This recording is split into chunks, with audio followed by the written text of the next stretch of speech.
Hi guys, I'm going to tell you what to do after you have finished your Claymation storyboard.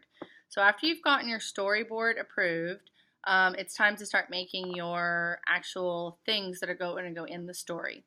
So first thing you need to know is that these are going to be small. So like here's an example of a tree. So this is a really small tree. This is about the scale you're going to use.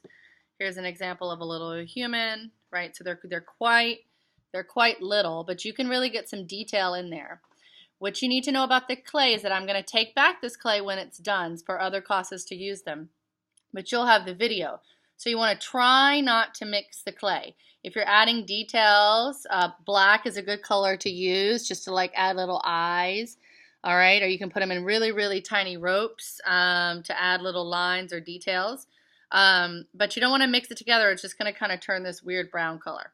So don't mix the clay, and also we're going to keep it small. Those are the two things to know when you're, actually one more thing to know when you're doing the clay, especially if you have figures, you want to make sure that they're able to stand up. So don't make your figure like this laying down, because then when you lift it up, it's not going to be able to stand. Because remember, these things are going to be action shots, okay?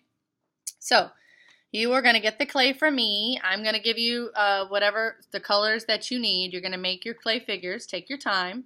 All right, after you make your clay figures, then you're going to be ready for constructing your set. All right, so over here I have a little example of a set. All right, so here I've just went and got some cardboard from the back room. In the very back corner, there's cardboard. And all I did was just tape up some sides. And this is going, so move it down so you can see. This is basically going to be my set. So you're going to need to be a background. My background is just red paper, but you're going to have a better background. You can paint it.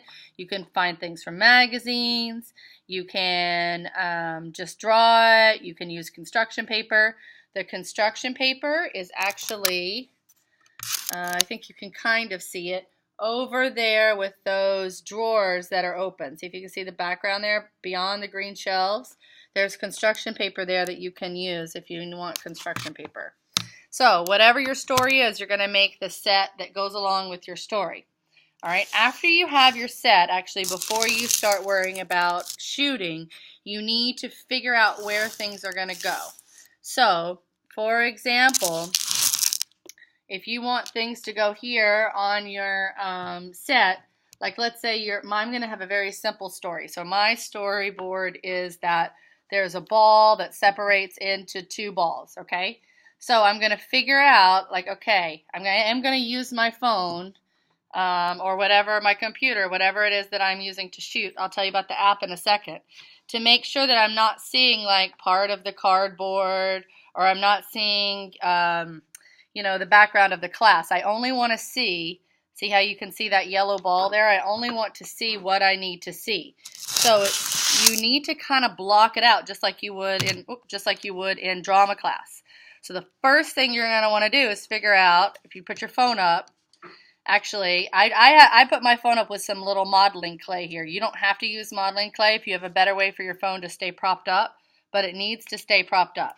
Then after your phone is propped up, you're going to want to mark where your phone was in relation to like the edge of the paper, because you're probably not going to shoot everything in one day, and if you don't get everything exactly back where it was, then it won't look good. If you have a light or something, you also want to make sure there's enough light there that it's not too dark from where you are.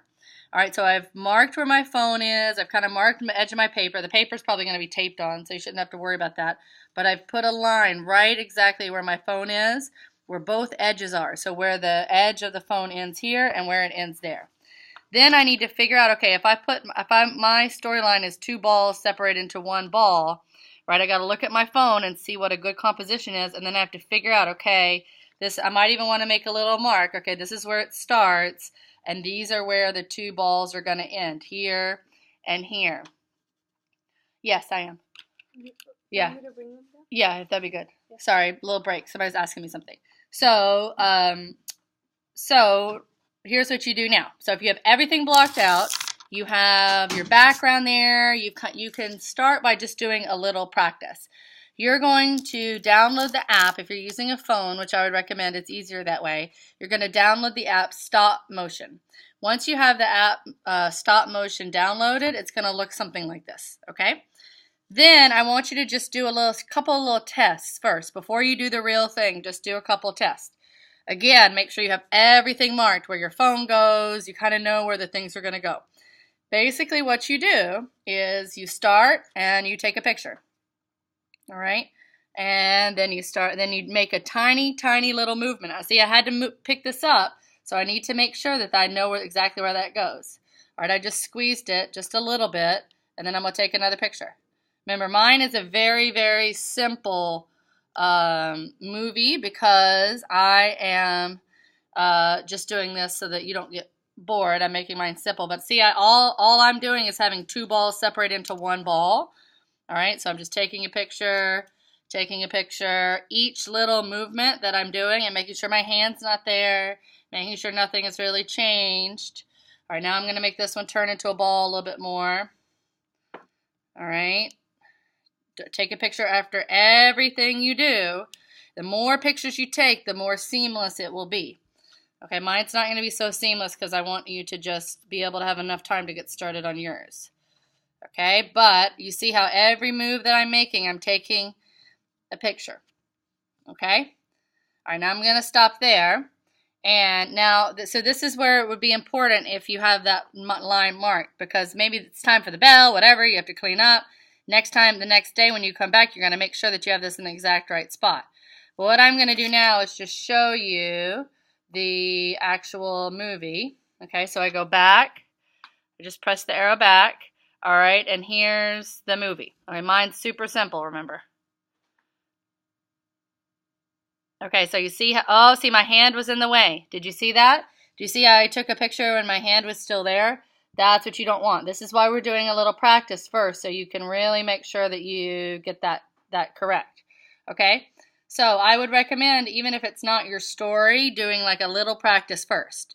Then after you've practiced enough where you like the look of, you've practiced, oh, see, also I'm noticing something in the background. See, I had a piece of cardboard there. So I'm making these mistakes on purpose so that you can actually avoid these mistakes. So make sure there's not cardboard in your composition, and also make sure that your hand is not there when you took the picture. All right, because that will mess up the movie. The mystery will be gone. If you want something to fly in the air, it's a little bit harder. You'll have to get a piece of string and try to like move it really carefully. I don't know if I have any fishing wire. I'll try to get some fishing wire for people. Otherwise, we'll have to use string. It's a little harder to get things to fly. All right, but that's how you would get things to fly. If you want something to disappear, you simply take it out, take a picture while it's there, take it out, take a picture, and then if you want it to reappear again, you have to put it back exactly where it was. Okay? All right, so you should answer the questions on your sheet, and then you'll be ready to either move on and make your clay or move on and start filming.